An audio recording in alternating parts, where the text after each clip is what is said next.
Liz Nowlin joins me, and you can learn what her team is up to by heading over to midsouthhomebuyers.com. Midsouthhomebuyers.com. Don't let the name fool you because we're going to be talking about turnkey properties for the most part here today. Absolutely, Jack. Thanks for having me on. So I've heard of Mid South Home Buyers for quite some time, but turnkey properties is kind of interesting, and how a company focuses on a niche like this is always intriguing. Do you have some insight onto that? Yeah, it's a funny story. The Memphis particularly really lends itself to this type of thing in general, to being a landlord, to investment property. 53% of the Memphis population rents. We are also in the top 50 biggest cities in the US. So that puts us in the 99th percentile for the nation for the percentage of our population that rents. I kind of love the origin story of the business because it's extremely organic. We're the oldest operating turnkey provider in the United States. We were founded in 2001, so 24 years in business, which also is a lot of time to do it the wrong way first and figure out what we're doing as we go. But my boss, Terry, the owner of the company, was buying and renovating these properties to keep for himself while doing a little bit more of the what I call the HGTV model of, buying and renovating and selling to owner occupants. He was renovating two houses across the street from each other and went to, he was a one-man show, swinging the hammers, interviewing the renters, the whole thing, in the early days. And he was at a gas station grabbing a soda and bumps into another investor that he knows from the local real estate group and says, "Hey, you wanna come look at my properties?" And a long story long, the guy ends up offering him a price for both houses that would have made Terry a couple bucks. And Terry kinda goes, "But why, Bob? You do this." And Bob goes, "My wife is tired of me not being home on nights and weekends. She says, I can't do this anymore, but I need to grow our wealth and make a path to retirement."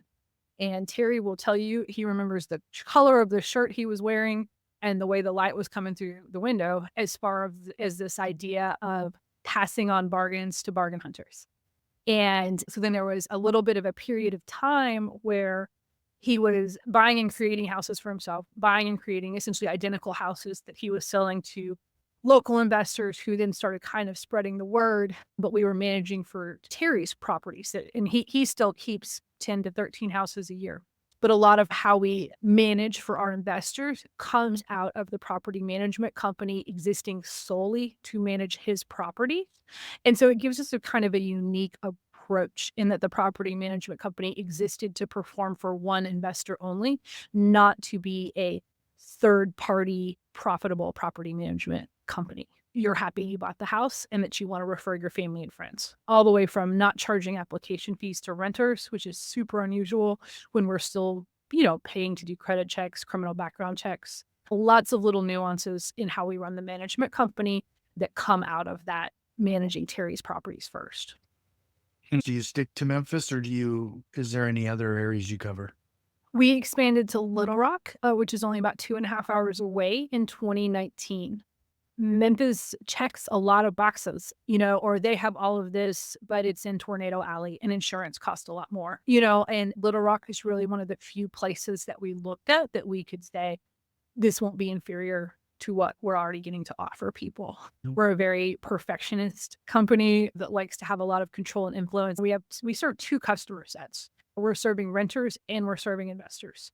And it's just a lot. And Little Rock made sense for us as well because it's only 2.5 hours away. I think the way we did the expansion, kind of interesting.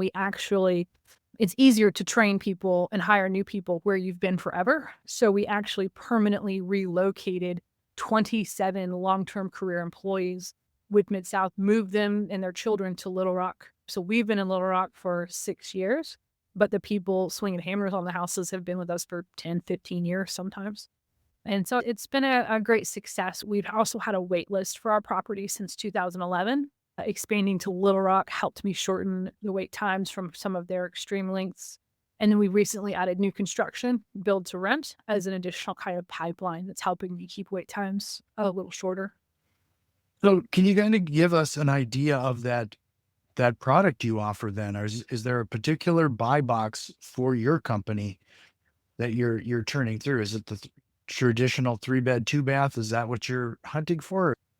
So, our goal as a company is to offer the purchasing investor the highest monthly cash flow possible.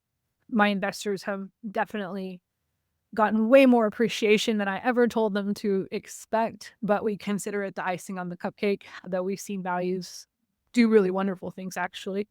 But so we're searching the whole Memphis area for houses where the numbers make sense. We're searching the whole Little Rock area for houses where the numbers make sense. We call it our sweet spot. You want a kind of a balance between, well, let me back up and say it this way. We have very strict renter criteria. If you get approved with my property management company, you would get approved within the limits of your income anywhere that you applied in town. So you want a neighborhood that is safe and peaceful, that can attract a renter, that has choices and options about where they live. We don't want to put out to our investors something that is then difficult for our team to manage. Obviously, if you get into the cash flow just dries up. If you get into the really high end areas where the acquisition cost and the property taxes, I would never want a property that rented for $3,000 a month in not in Memphis, Tennessee. You're talking about 1% of your renter base at that point. So hitting that sweet spot of peaceful, attractive, but low acquisition costs, low property taxes. We love brick houses, which is the majority of what comes out of here. 3-1 is actually the most common construction style in Memphis, peppered with 2-1s. We're just not a big house kind of market. I think it's the Goldilocks size for investment property. Dens and breakfast rooms and that kind of stuff just eat you up on paint, and they add a little bit of rent value, but not an enormous one. You want not too small, not too big. The other thing that's kind of our specialty is we do the deepest renovation out of anyone that I've ever encountered. So every house, every single house I offer my investors has a brand new roof, 30-year shingle, not an overlay, absolutely brand new HVAC, typically from stem to stern, including the ductwork. A lot of time it's a house that was window units and a boiler that we're putting it down, but the thermostat, the furnace, the air condenser, the A coil, all new every time. The water heater, all new. All of those big mechanical, electrical stuff that can wipe out years of cash flow sometimes on a repair or a replace. Brand new, 5-year manufacturer's warranties, the whole thing. And so we like them. We love the ugly house at the end of the cute street. It is what we're targeting kind of over and over and over again in most markets. And we do rip out perfectly good working water heaters sometimes that we keep in storage, just to put that new one in and so on. But that's really what we're looking for, and both markets lend themselves to it. We did, including my build to rent, we sold 680 houses last year to investors. And that probably about 70 of those were new construction. So we're certainly able to find that. So with your new construction, are you building 3-1s then, or do you find a sweet spot there as well? They are typically, I think, 3 1.5s. A lot. We have some 3-2s. Some of it depends a little bit. In Little Rock, we're doing whole subdivisions, which is just really fun. Like the streets, the sewers, the whole thing out of raw land. In Memphis, land's a little bit more abundant and affordable in the Little Rock area. In Memphis, we're doing infill. So you see a little bit more floor plan changes because like where the driveway might go, whether we can add a garage, not add a garage, different little things like that. So some variety, but certainly a lot of uniformity as you'd expect to. Is it fair to say that you're talking about B, C class neighborhoods and properties? Yeah, I find those letters wildly abused, practically to the point of uselessness. There's no official definition for it, and we can all agree on what A class is. And then I feel like it kind of falls apart after that because no turnkey provider anywhere in the world, I have never seen ever anyone label their stuff DNF, right? So we're cramming everything that can be into B and C. And I think what I get stuck on a little bit is that there is so much stuff that other companies label C class that we would not touch with a 10-foot pole. And that's where I wish those were a little bit more defined boxes. The good cash flow is. But for so many people, C class doesn't mean a fully renovated property in absolute tip-top condition with no deferred maintenance, where there's a renter with a long-term 5-7 year job history at a stable job and a clean criminal background. You know what I mean? And so that's why if anybody asks me that BC stuff, they're going to get a pretty long paragraph back from me because I don't feel like C covers it. One of the things, particularly in Memphis, I think our volume of well-paid labor employees is super, super high. We have neighborhoods, huge amount of neighborhoods that I don't even see existing in other cities. Like I'm from St. Louis, and you go from sketchy, frankly, right, like, to middle class, and there it is the thinnest layer of neighborhoods that are between sketchy, undesirable to sort of middle class, low cash flow. We're the distribution hub for the United States and have been for about 200 years. So FedEx is internationally headquartered in Memphis. We have the busiest cargo airport on planet Earth. The first 12 years that I worked for Mid-South, we were second to Hong Kong. So I was used to telling people we have the second busiest cargo airport in the world. Well, COVID pushed us right into number one. So more freight comes through Memphis than anywhere on the globe.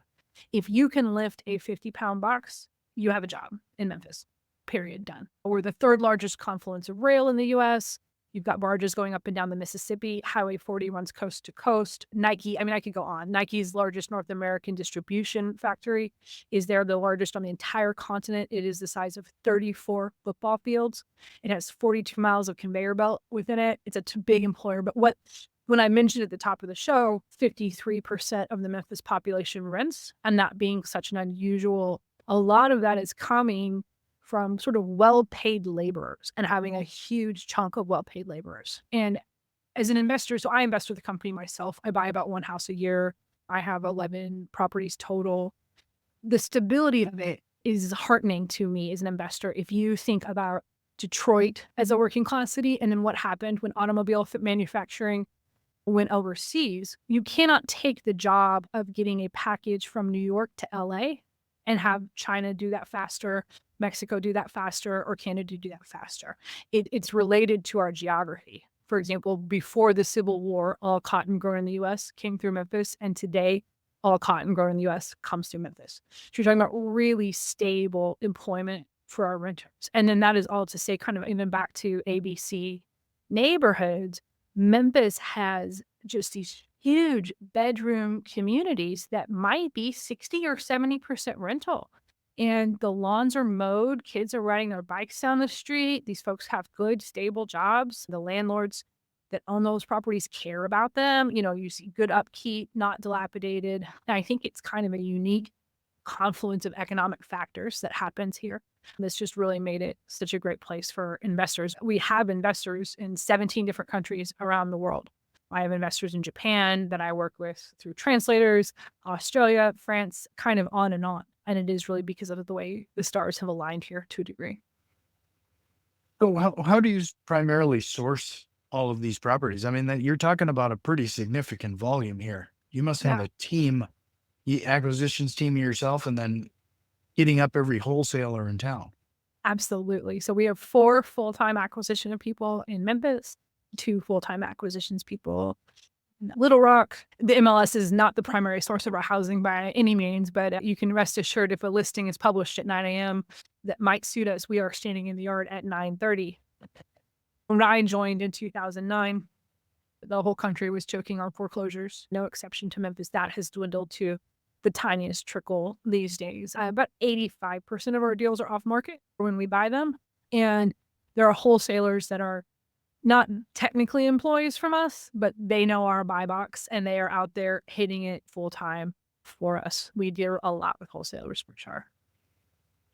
Just to remind everybody, head over to midsouthhomebuyers.com, midsouthhomebuyers.com.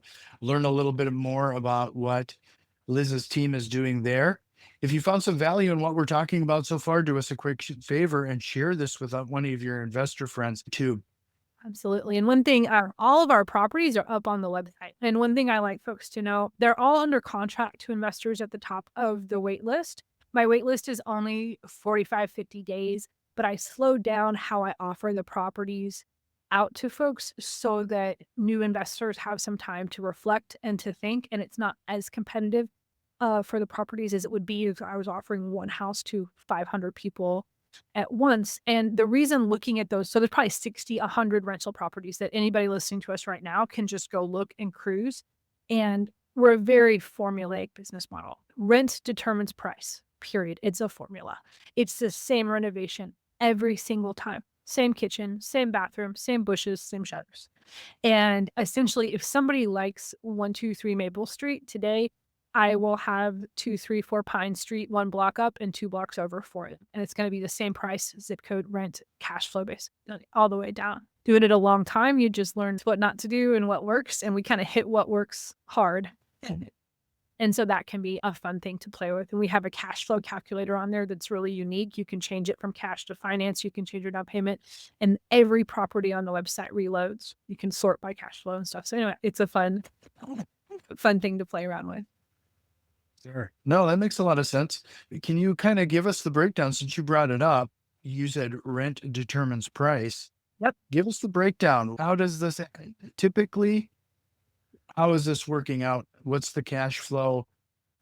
Are you hitting the 1% rule? What are some of those expectations somebody should have? Right. So I don't know anyone that's selling quality renovated properties at the 1% rule for the most part. I'm sure you can stumble on something from an owner occupant perhaps. But on the turnkey scale, particularly if you're going to have a quality renovation, but we are luckily at a solid about 0.82 price to rent ratio is what you'll see a running theme on there. And for new roof, new HVAC, 1 year total warranty, lifetime occupancy guarantee, cash flow varies.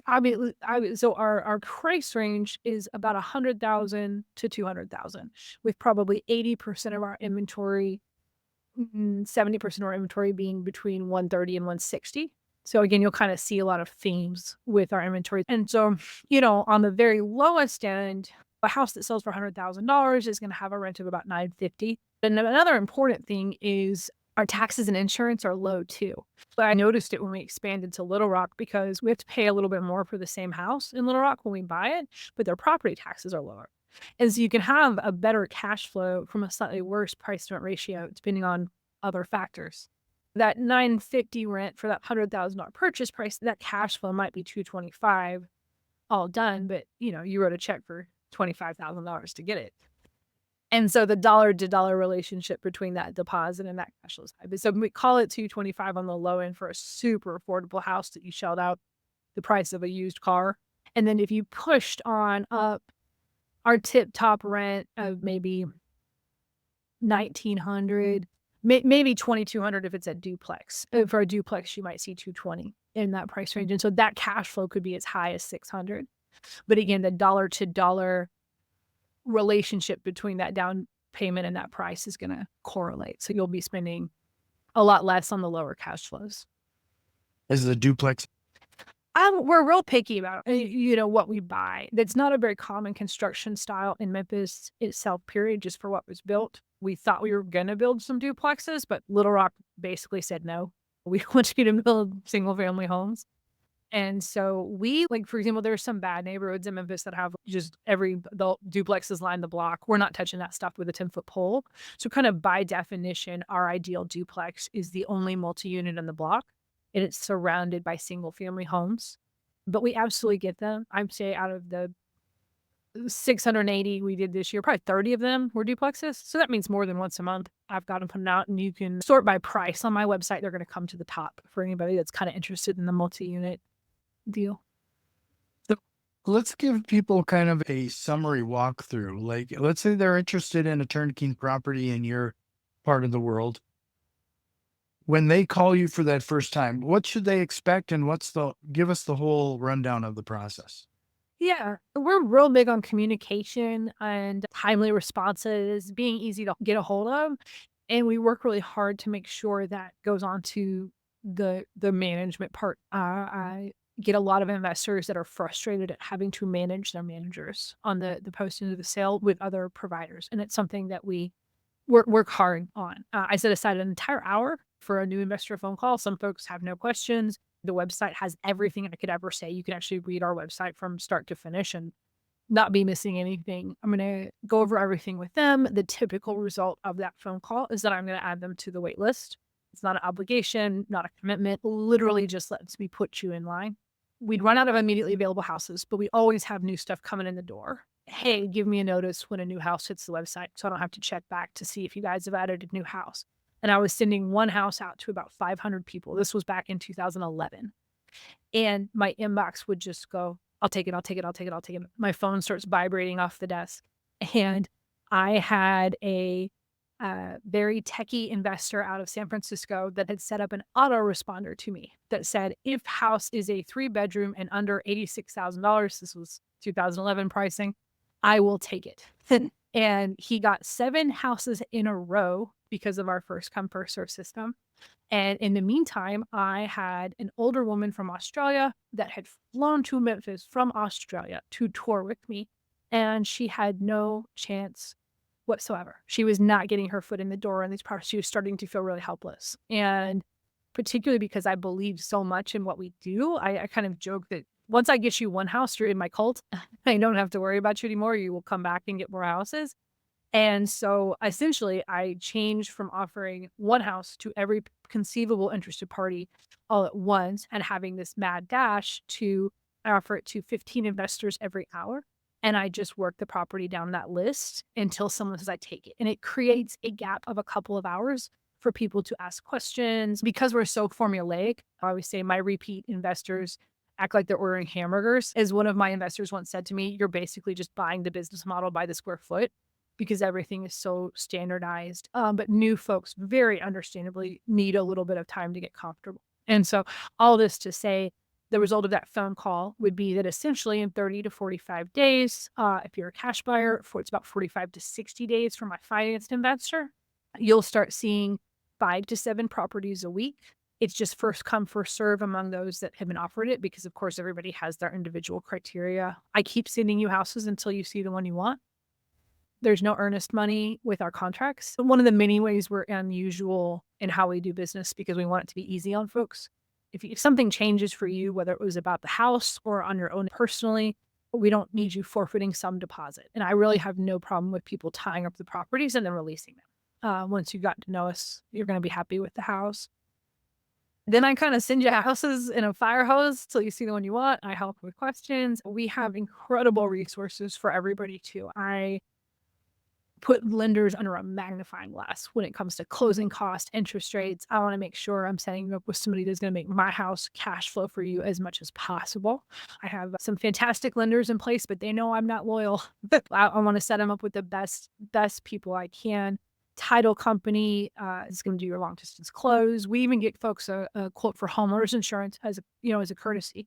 In fact, one of my favorite buyers that I get to work with, and we kind of have everybody under the sun, including really seasoned investors that have hundreds of apartment units and the whole shebang, of course. But it's not uncommon for me to work with investors that are renting in New York and renting in LA, and living in these multi-million-dollar cost of living markets where ownership is not in their reach at this time, but absolutely owning in our part of the country is. And so it's not uncommon for me to help people with their first real estate purchase in all of life. And so I always want to communicate on these shows that if someone feels nervous or overwhelmed or like they don't know all the lingo, or how financing works, any of that stuff, to please feel comfortable to reach out and talk. And we really will hold people's hand through the whole thing. You said you blast these out to 15 investors at a time. What tool are you using to accomplish this? We do it by hand. We just email BCC. I guess that works. And then MailChimp for some other offering, kind of depending on the email in the group. So talk a little bit about the financing piece of it. I would imagine, you correct me if I'm wrong, these properties are likely going to mean that somebody's going to have to come with 20%. 20% down, and then you can help them get the financing for the balance. Is that how this works? Some people choose to do 25%. Right now, my website preloads with 25% down simply because that's whatever the most common loan I'm seeing people choose to do is what I load. And essentially when interest rates got a little bit higher, you get a better interest, just a slightly better interest rate at 25% down. Tons of people still do 20, and you can adjust that right on my website. But yeah, about 80% of my investors finance, probably about 20% are cash buyers for whatever reason. We have an in-house financing option that's pretty unusual, that's kind of awesome. I originally developed it for my international buyers because they can't access US mortgages at all. And then it became a popular non-recourse product with self-directed IRA buyers because their IRAs can only access non-recourse loans. It became popular with folks for that are used up their Fannie Freddies. I just closed out my last Fannie Freddie on my very most recent Mid-South purchase as an option for people that's just in-house from Mid-South. It's 40% down, but we borrow the 60% and turn around and wrap the mortgage with you. And yeah, just making my business, even down to homeowners insurance. I had the same provider for a long time and their costs were getting higher. And we evaluated, down to none of our investors have ever needed liability insurance, but we like a quote that's $1 million in liability insurance instead of the standard 350,000 that's baked into a lot of homeowners policies. And so when I connect investors with this stuff, this is the people I use, this is people my boss uses. We want the best deals for ourselves as well. You earlier mentioned that a lot of people, one of their biggest complaints, and frankly, where I've had a tendency of losing any kind of money on a property is the property management. Yeah. What triggers have you put in place to ensure that your property management interests are aligned with the investor? So that's a great question. We don't mark up maintenance and materials. To date, we are the only property management company I have encountered that does not. It is a direct pass through. Whatever my property management company pays for paint is what you pay for paint. 10 to 15%, as you may know, is universal. So we're not as set up to where your worst year is the management company's best year. That's what we've tried to avoid. Your first renter is placed for free. So when you buy a house, not only is the renovation complete and a total gut job on every house I offer, we've also already taken a deposit from a renter on every house I offer an investor. So our little tagline is cash flow from day one, when it's true. That renter is gonna move in kind of during that purchase process. So you're really starting out at the best time possible. Our charge for new renter placement after that is only half the first month's rent. Almost every property management company in the world charges the first 1 month's rent. It's one of my favorite places that we're cheaper. So essentially, this is a long way of saying less monetization around the pain points. And then what we have is a $200 lease renewal. It's pretty generic. We're 10% of the monthly rent, though that drops to 8% as a portfolio discount when you get to 6 houses with us. It's 8% off the gate for cash buyers. And then we get kind of really interesting because in our case, your property management company just happens to gut rehab 700 plus houses a year. So I have in-house licensed salaried electricians and plumbers that I see at the Christmas party every year. The most expensive tier of maintenance I have, the most an investor could be charged, is for a licensed electrician to do an hour's worth of electrical work on your home. And that charge is $75 for the hour. If any of your listeners have ever hired an electrician, they probably did not pay $75 for the hour. And that comes out of that dude being just on salary with us flat. And then it's the same thermostat in all 5,000 homes we're managing. It is the same water heater in all 7,000 homes we're managing. My dude is going to be in your house for 15 minutes. Heck, he probably wired the new panel box when we rehabbed it. When kind of Joe Blow coming in cold off the streets is going to be 45 minutes. Not only that, my guy being a W-2, he's going to mention if there's a dog in the property that we didn't know was there, or they're living a little bit harder in the house. In a way, when you're just calling out contractors, that information is not communicated back necessarily. Some of that vertical integration is really a lot of our secret sauce. You also mentioned you have frequent tours. And if you go to your website, I even noticed that there was some coming up, it's a pretty regular thing. This is one of those things that I think was especially interesting for me because I mentioned before we hit record that I've worked with turnkey providers in the past, and some of them have been extremely reluctant for me to visit. Interesting. I love it. We love it. I will say 95% of my investors have never set foot in Memphis and Little Rock. So for those that really want and need to do it from their living room, you're in the norm. I didn't know people bought houses sight unseen before, but I love it. So many of my investors are from high cost of living areas where you cannot have a quality home at this price point. And I love really what I was speaking about with Memphis being unique for just having neighborhood after neighborhood after neighborhood that's like that. And then I'll say, we have a really happy vibe in our office. Like my boss makes a good place to work. I have worked for Mid-South home buyers for 16 years.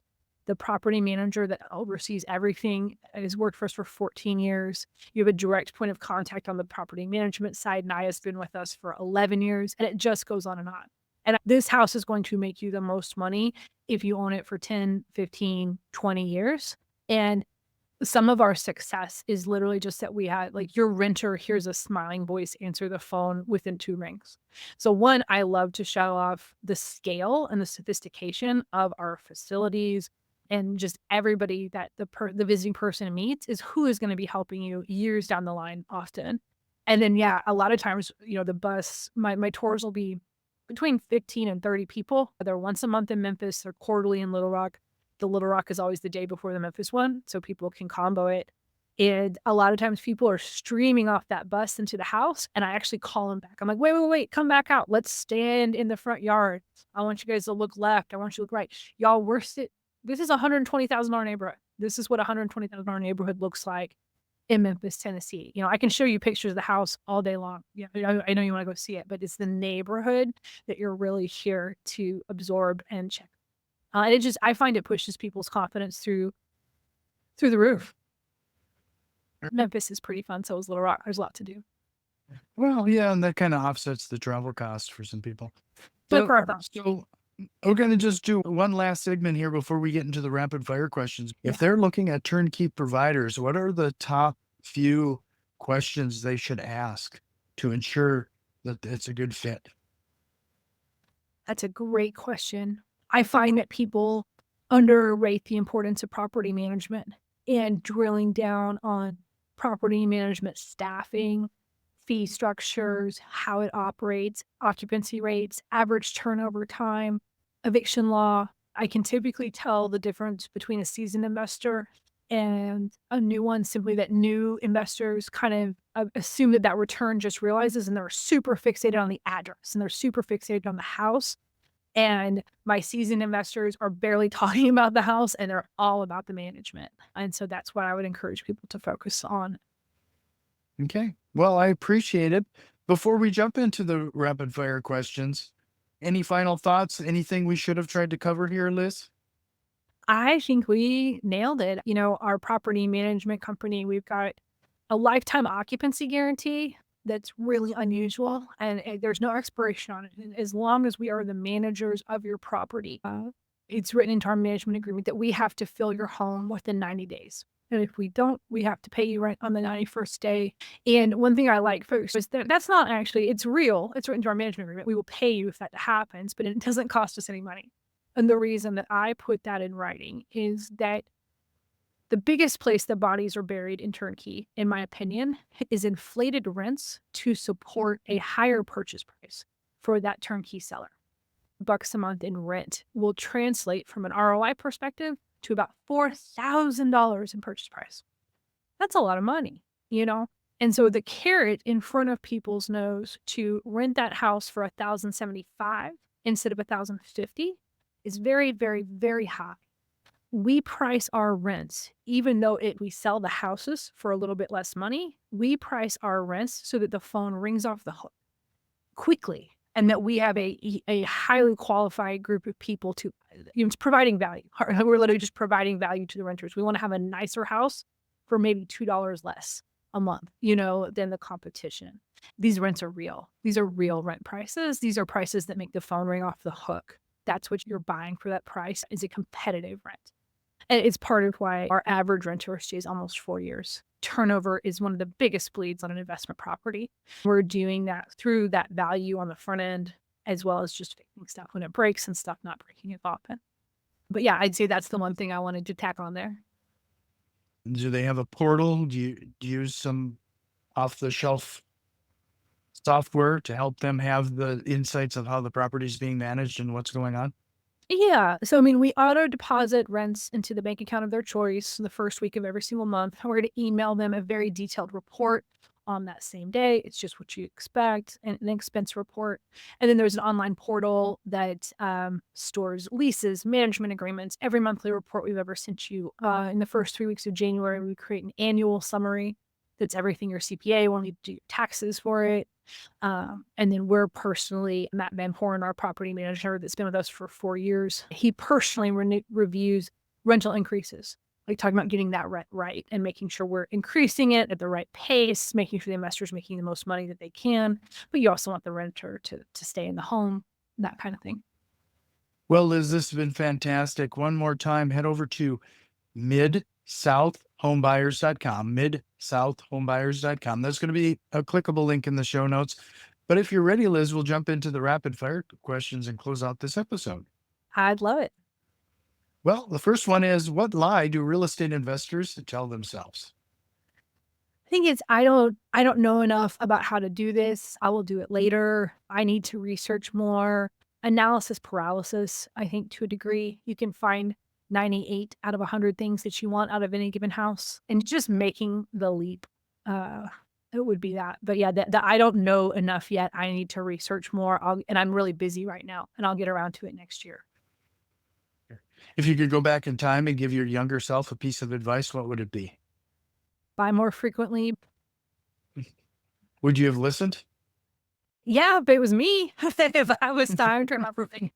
There are certainly some phases where I was financially constrained and could not have bought more than I have, but I absolutely passed on deals in 16 and 17. We didn't realize some of what the opportunity was back then, that I let my own analysis paralysis hold me back. Do you have a book recommendation? The founding book for our business that my boss shared with me that changed his life was The Science of Getting Rich by Wallace Wattles. It's the book that, The Secret and many, many other books essentially, but it is the very first one written in. My boss had done 3 houses the year before, and he did 36 houses the year after he read that book. We have a philosophy that's very much, we want every single person that participated in the deal to want to do the deal again. The hammer swinger, the insurance guy, the lender, the investor, me, all of us. His goal is for every single part of that deal to say, I want to do that again. And I think a little bit of that comes from that book. And it's sort of non-competitive. There's enough pie for everyone. Let's come from a place of creativity, not competition, and being really centered in gratitude is very much a part of company culture. And it comes from that book. And finally, what strategy or tool have you implemented that has had the biggest time-saving impact to you or your business? We're going into Salesforce. For those of you that know that, it's a very intricate software system, but it has not been implemented yet. So I think my answer in the future might be that, but really Gmail of all things. It's super searchable. And particularly for what we do, tracking houses for years, investors for years, last name search, address search, the search capabilities in Gmail. Most of what we do, again, with 95% of our investors being out of state and in different time zones, we're very email based. And that's maybe not a fancy answer, but Gmail really helps. Well, I really appreciate your time, Liz. This has been a fantastic conversation. Just southhomebuyers.com. You can learn more information there, but hope you'll consider coming back again sometime. This was great. I'd love to come back, and thank you for having me. This was great.